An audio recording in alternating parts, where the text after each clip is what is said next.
Pourquoi la France ne protège-t-elle pas sa population contre le risque aluminium? Tout s'est joué il y a 12 ans, quand le ministère de la Santé a enterré ce dossier.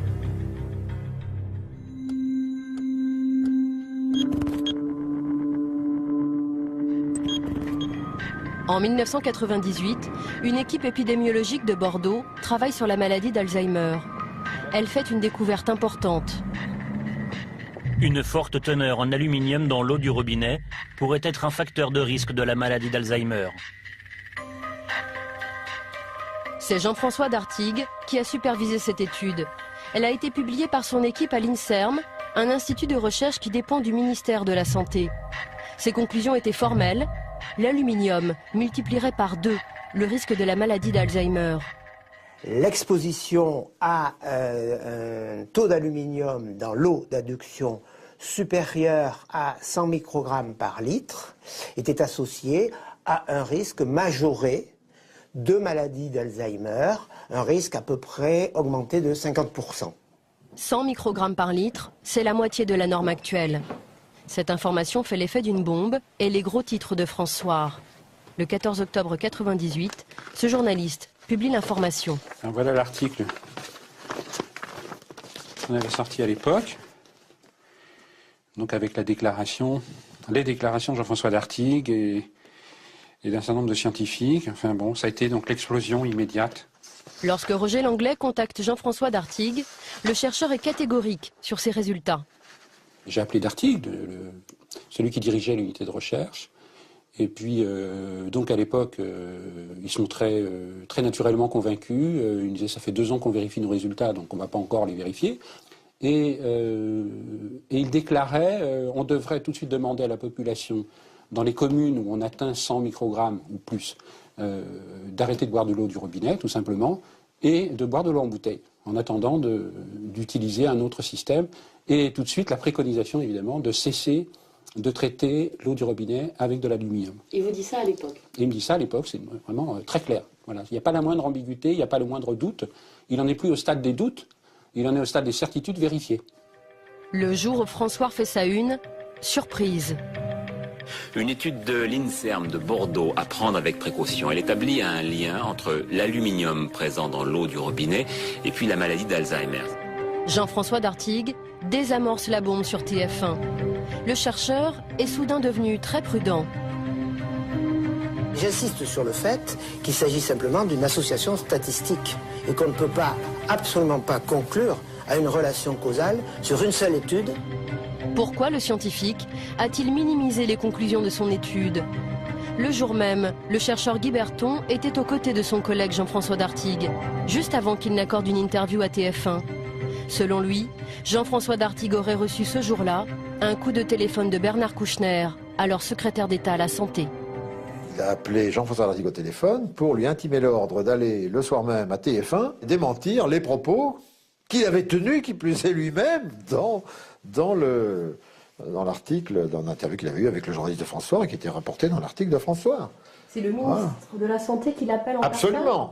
Absolument. C'est ce que m'a dit Jean-François Dartigues en revenant, en disant « Monsieur Berton, je suis désolé, je ne pourrai pas assister à votre séminaire de cet après-midi parce que Kouchner me demande d'aller à la télévision ce soir à TF1, sur TF1, démentir les propos tenus par mon équipe et moi-même concernant l'aluminium. » Certaines personnes m'ont dit que vous aviez reçu un coup de fil le jour justement de cette une pour vous demander d'aller minimiser un peu votre étude devant les médias. Absolument pas. Absolument pas. Non, absolument pas. Non, ça je peux vous affirmer, absolument pas.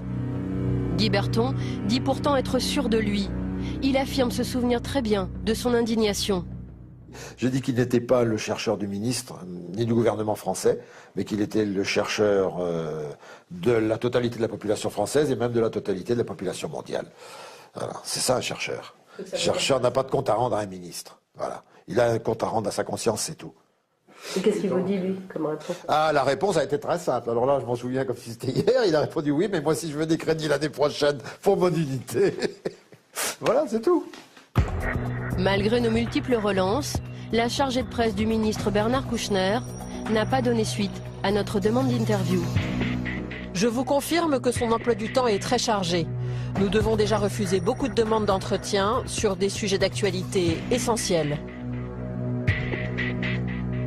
Les scientifiques vont se faire discrets, mais 2 ans plus tard, le ministère de la Santé commande tout de même une étude à l'AFSA. C'est l'organisme d'État qui veille sur la sécurité alimentaire des Français. En 2003, voici son rapport. 16 millions de Français boivent une eau traitée au sel d'aluminium. Près de 4 millions boivent même une eau qui dépasse la norme. Et pourtant, selon les experts de l'AFSA, il n'apparaît pas nécessaire de fixer pour les eaux une référence de qualité inférieure à 200 microgrammes par litre. pour l'AFSA, l'affaire est réglée, on ne touche pas à la norme. Marie Favreau est directrice des risques sanitaires dans cet organisme. Aujourd'hui encore, elle est convaincue du bien fondé de cette décision. La référence de qualité qui est de 200 mg par litre d'aluminium, pour vous, est une bonne référence. Est une très bonne référence. Enfin, une très bonne. Est la référence de qualité. Ouais. Et alors, qu'est-ce que vous recommandez sur quand on dépasse la référence de qualité en aluminium? Alors, nous recommandons rien. Effectivement. L'AFSA ne recommande rien, même quand la norme est largement dépassée, comme à Saint-Prégé-d'Allier par exemple. Attendez, je vais l'agrandir parce qu'il faut quand même qu'on analyse. Là, par exemple, vous voyez, c'est une commune de Haute-Loire, c'est une analyse qui date de 2009. Il trouve en aluminium 1230 microgrammes par litre. Donc on est quand même 6 fois au-delà des références de qualité. Alors est-ce que cette eau doit être consommée ou pas?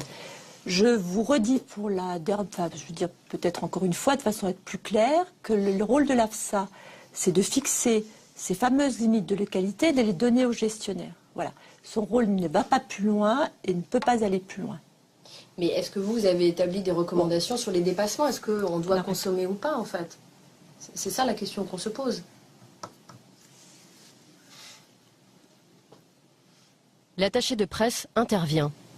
Sophie, je pense on n'aborde pas la question de la gestion. Ça, c'est le gestionnaire. Oui, mais c'est savoir quelles recommandations on a sur les dépassements de référence de qualité, en fait. Est-ce qu'il y a des recommandations ou pas qui existent, en fait? Est-ce qu'on peut couper l'émission?